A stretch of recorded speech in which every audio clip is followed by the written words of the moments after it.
Chapter 21. We are spirits in a material world. We are spirits in a material world. Our spirits in a material world. Our spirits in a material world. Our spirits in a material world. Sting's chorus title lyric is profound. It might be more useful to consider that what we are is material in a spirit world, in a material world. There's only one consciousness. The one consciousness gives birth to the multiverse. The one consciousness inhabits all multiverses. The material is a property of mind. Thus, the material may be altered in different universes. So that's a short chapter, and I think I included it just to sort of amplify something earlier in the book about how consciousness cannot be created or destroyed, how consciousness precedes all. We've had a few chapters on that. And, I guess one could say I don't know this, but I intuitively know this. So intuitive knowledge, what does that mean? When you intuitively know something, but you can't analytically prove it.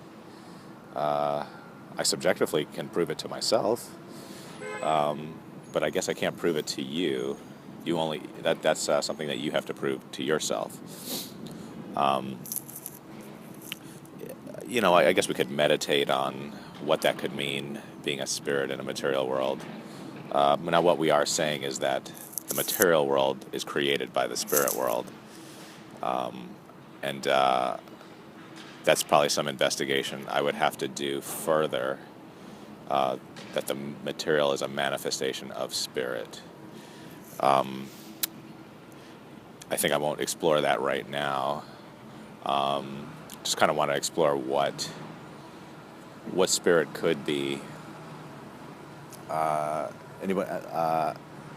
recently became familiar with the concept of orbs, and I guess orbs are like, in photography, you will often see circles that are not visually apparent, but when the photos get developed, or when you see them on your digital print, or on screen, there's all sorts of orbs in certain areas, and it's you. I think we're conditioned to think that those orbs are some sort of lens flare, and it very well could be. I mean, there's certainly effects in camera. The glass creates all sorts of shapes and spots, bright spots. But that might not be the case. Orbs might actually be, the camera might actually be picking up on another visual frequency that we can't see with the naked eye. And it's been thought that, and I don't have the source material, because when I do these sessions, I just do them off the top of my head. I have no resource material at all, except my own writing. But anyway, so I maybe I can provide it in the YouTube text when I figure that out. But anyway, the orbs, it's thought that the orbs could actually be the seed of consciousness, could actually be consciousness, could actually be you floating around in a physical form of consciousness, ready to inhabit an individuated consciousness, which is your body, that individuates consciousness. Although the orb would suggest that it's already individuated. I mean, it is the concept that we are all one, that like when you die, you just sort of dissipate into the all, it's too much to fathom, at least for me. It's kind of comforting to know that, a little work being done across the street. It's kind of comforting to know that maybe we get to retain some experience, because I certainly have had a lot of good experience. So it's kind of nice to suggest that we get, that won't go away, and we don't really know what happens after death, but there's so many life after death experiences, where people are going to the white light and whatnot. It suggests the individuated consciousness lives on, and And the orb might just be a clue as to how that happens. Like, I don't know. Has anyone photographed people at the moment of death? Like, are there orbs? I mean, I know I've heard it said that, when the energy is good in a room, you might catch a lot of orbs in your photography. Stuff that hasn't really, I haven't really tested this. I haven't even explored this that much, but I have come across this orb phenomenon, though, to some extent. With friends have found really strange phenomena in their photography. This is something you could look up on Google and just sort of make up your own mind. I was listening to a podcast called The Cosmic Influence. It's run by Walter Crudenden, and I can't remember his co-host's name. But there was a scientist who studied this phenomenon, and that's kind of where I first heard about it. And it gets into things like remote viewing, So that just goes to say that when we're saying that material is actually a spiritual, there could just be another frequency of the spiritual that will manifest in some way that we can't apprehend with the naked eye or our five senses, but via our devices we might be able to study. And let's see, what else can we say about this very short chapter? I think the idea that, and maybe this is my idea, I think there's nothing new under the sun, like that old biblical phrase from Ecclesiastes. So I'm not gonna take credit for any ideas presented. Anything I've written is probably nothing new, just something I've come to realize for myself. So what I'm saying is the one consciousness gives birth to the universe, to the multiverse. The one consciousness inhabits all multiverses. Now, what could that mean? There's only one unified field of consciousness, and you could say that's a theory. And it's individuated right now, so we can't really, it's not apparent to us, usually. But when we talk about our multi-worlds theory, and we talk about our own experience where universes are overlapping to create a consensus reality, there's still only one consciousness. So in all the potentiality, then this is even hard for me to wrap my mind around. But let's say if you let's say there are different universes where you've made different choices. That's still your consciousness, but it's been individuated to a different reality. So you don't have access to it anymore, but it's still part of the one consciousness. I don't know if that makes that much sense, because it becomes out of reach of the universe that you've chosen, your game, like, loses access to those potentialities, but they might still exist. I mean, something to think about.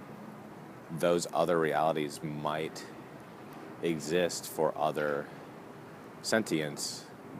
Those other those pathways that you don't have access to might still be influencing people that you interact with in the multiverse of people. That's a crazy thought. So the example would be, you're on your path. You didn't do something on a certain day, like you didn't go to the store. However, you interact with somebody who says, "Oh, I saw you at the store today." You didn't go. Maybe you thought about going. They saw you. Maybe they had a conversation with you.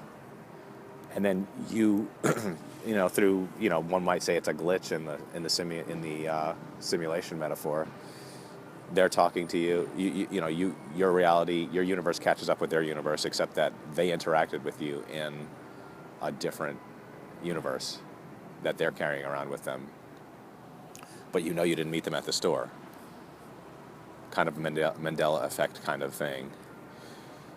And I wonder if anybody's had experiences like that.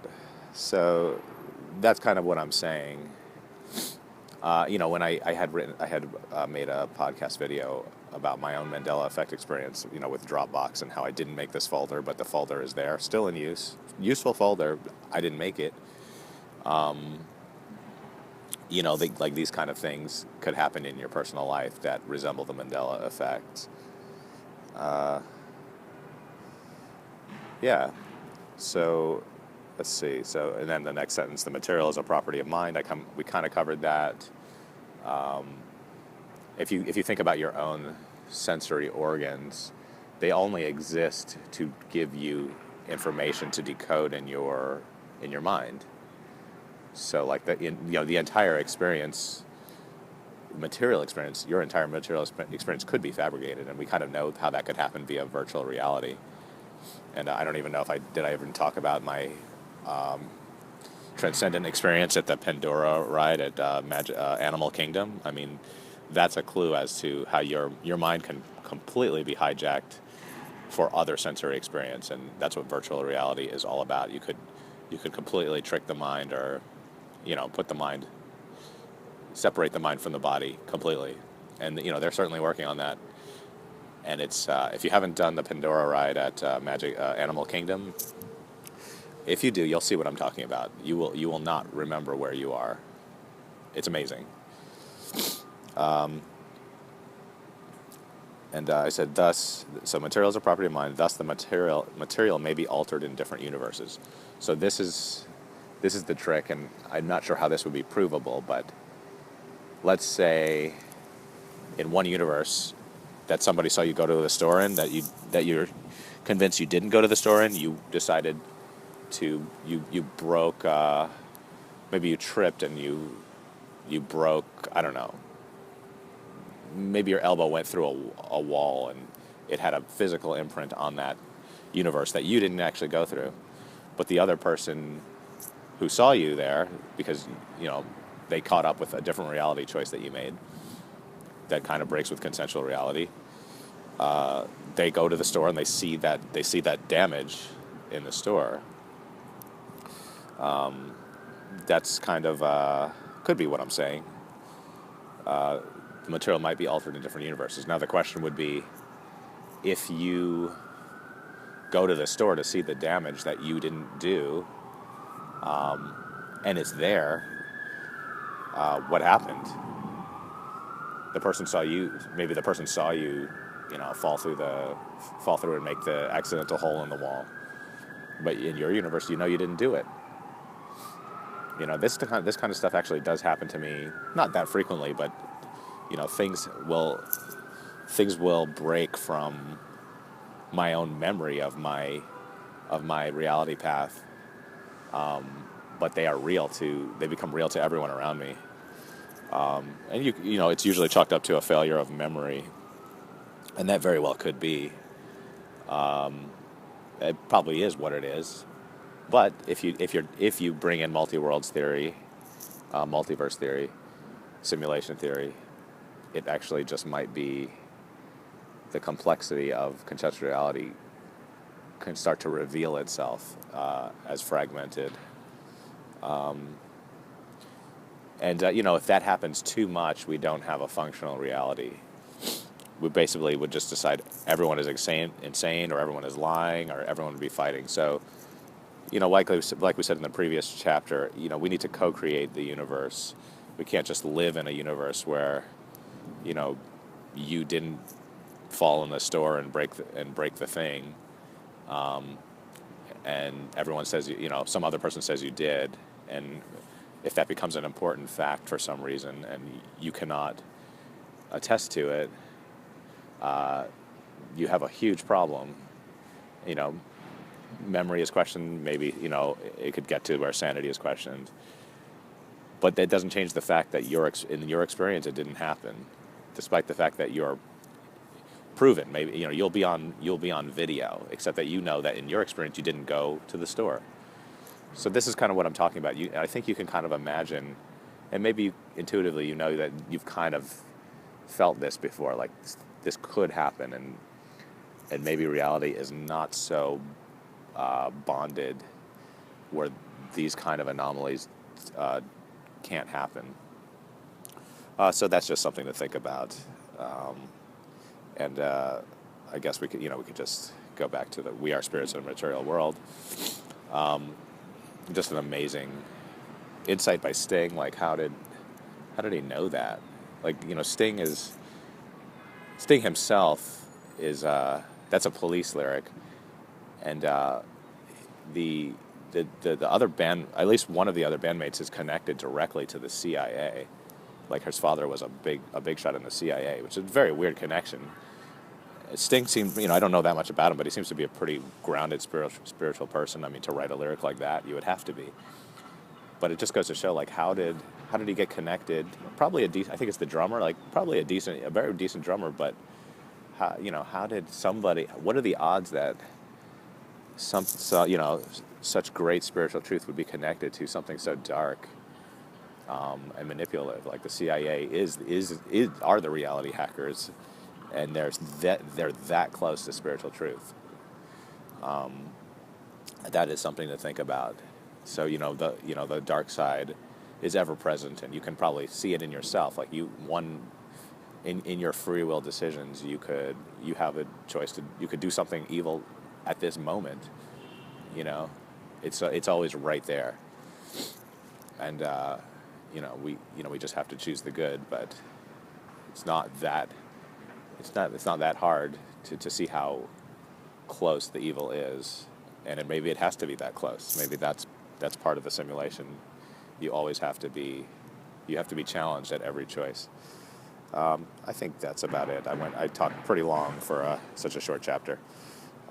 So winding down, and until next time. Chapter